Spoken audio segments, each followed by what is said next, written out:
A lot of you might have just accepted that the Dragoncult Sickle just isn't that good. It's a Strand caster frame which is a one of a kind, but is there anything other than that which makes it special? Well, as it turns out, it's the only sword capable of rolling these two separate damage perks at once, in Assassin's Blade and Surrounded. It's kind of like when we got options such as Rampage and Kill Clip, but in separate columns.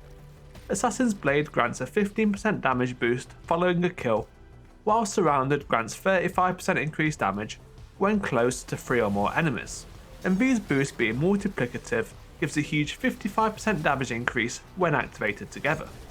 Here's the damage numbers as proof. At base, a regular attack will hit for just over 27,000. With Surrounded active, this will be increased to 36,506. With Surrounded alongside Assassin's Blade, 41,982. Instead of Surrounded, you could also roll Golden Tricorn, which at 2 stacks will grant a huge 50% damage increase. This alongside Assassin's Blade will hit for 46,648. Though I haven't obtained that roll yet, and it does require more hoops to jump through, so I'd probably prefer the first. And I want to compare it to the best current Surrounded sword in the game, the Bequest.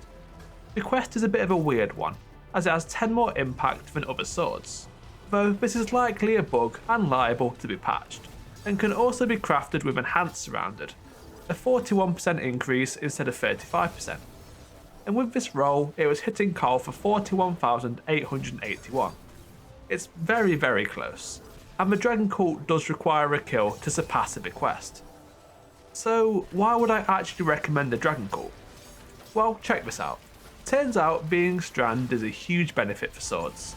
Having Unravelling rounds not only adds extra damage and allows for breaking barrier champions, but it's much more accessible this season. Equip Unravelling orbs and the Strand Siphon mod to generate an orb of power per 2 kills, and that orb will grant Unravelling rounds. On top of that, equip Horde Shuffle, which will spawn threadlings on continuous damage against unraveled targets. All of this together creates Strand Fireworks and will be especially effective on Banner of War Titan, with its base 10% sword damage increase and survivability options. You could even use the alt fire for damage at a distance if required. Though this isn't actually ammo efficient, and I just put it more under a gimmick than an actual useful effect. But some damage is better than none if you cannot close the distance.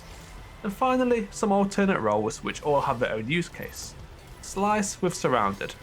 This one's for anti-Crota sword. Slice applies Sever, which reduces the target's outgoing damage by 40%, making Crota much less threatening. And Demolitionist with Hatchling. This one will be great for grenade ability regen. Final blows with the threadlings spawned in by Hatchling will also give grenade energy. And that's the lot for this one.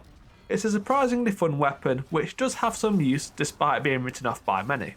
Although it's not good everywhere, where it does work, it's great. Thank you for watching.